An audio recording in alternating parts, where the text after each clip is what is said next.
This is the 2.0 version of a series of posts that I wrote in the winter of 2009 and 2010.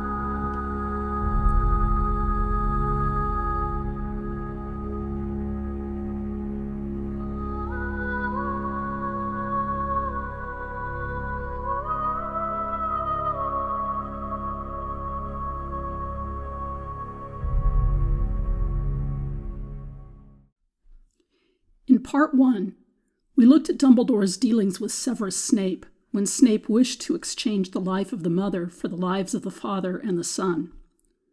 Let's continue with another scene from The Prince's Tale, the chapter in Deathly Hallows that houses nearly all the series' vignettes of Snape's past. The hilltop faded, and Harry stood in Dumbledore's office, and something was making a terrible sound, like a wounded animal. Snape was slumped forward in a chair, and Dumbledore was standing over him, looking grim. After a moment or two, Snape raised his face, and he looked like a man who had lived 100 years of misery since leaving the wild hilltop. "I thought you were going to keep her safe." "She and James put their faith in the wrong person," said Dumbledore.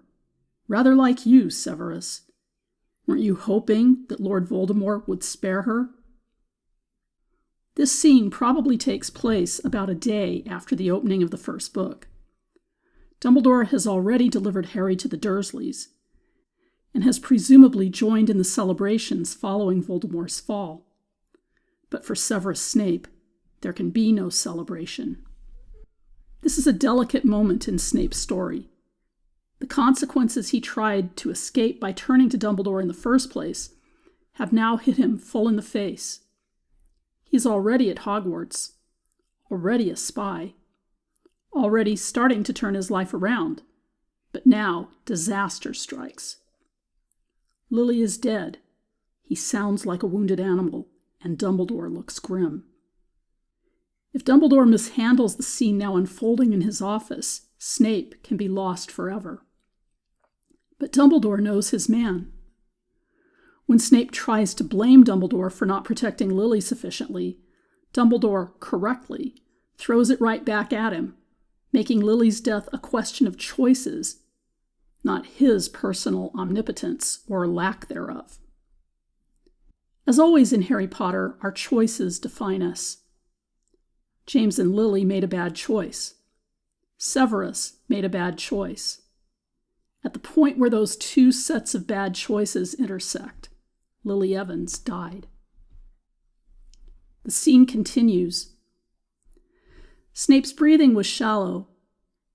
"Her boy survives," said Dumbledore. With a tiny jerk of the head, Snape seemed to flick off an irksome fly. "Her son lives. He has her eyes, precisely her eyes. You remember the shape and color of Lily Evans' eyes, I am sure." "Don't!" bellowed Snape. "Gone. Dead." Remember the chunk of the fandom that finds Dumbledore entirely a master manipulator? In their Potterverse, Dumbledore is callously taunting Snape so that he can find a way to make him useful to Dumbledore. In the comments to Bohemian Spirit's Snapedom essay, "You Have Used Me," Severus Snape, Albus Dumbledore, Betrayal and Trust, we read that one of the worst examples of Dumbledore's callous disregard for human feeling is the horrible, horrible way he taunted Severus with "Remember Lily's eyes, Severus." In the essay itself, Dumbledore is a man with zero concern for any other person, just so long as he gets what he wants. He manipulates Severus into doing his will, manipulates Potter into doing his will, and it matters little to him what damage he causes in the process. It's a view that listens only to Aberforth's bitterness, and Snape's complaint that Dumbledore used him, and listens not at all to Dumbledore in King's Cross. In short, Dumbledore is a bit of a sociopath. Any tears he may have shed or self-doubts he may have expressed over his failings are irrelevant, as are any conclusions Harry ultimately draws. Dumbledore, in these fans' view, is only about lies and manipulation. But callous disregard is not the only way to read the exchange.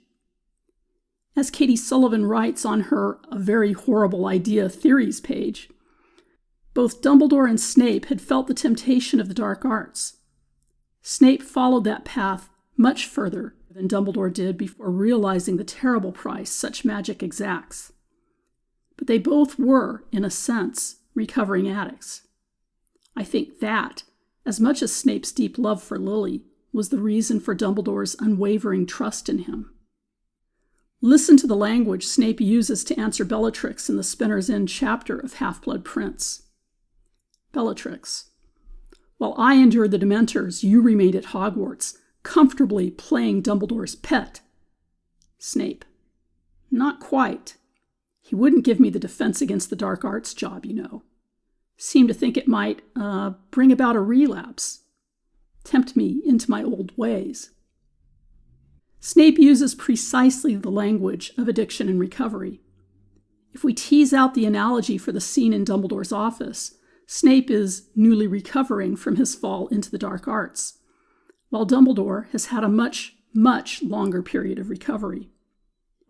And like a newly recovering addict's counselor or spiritual mentor, Dumbledore does not gloss over attitudes that could cause Snape a relapse, or worse, drive him to suicide.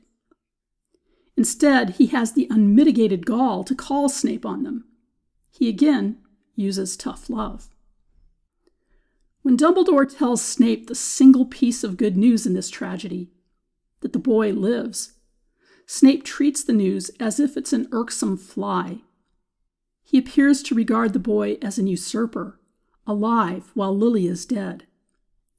It is precisely at this point that Dumbledore draws Snape's attention to the fact that the boy is not an insect to be brushed off.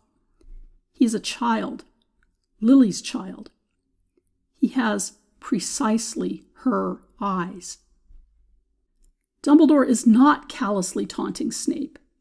He's acting as a conscience, putting a human face on Harry for Snape, a human face that Snape needs to see. Significantly, at the end of his long and perilous journey, Snape's "look at me" acknowledges, in his last breath, that the boy does indeed have Lily's eyes.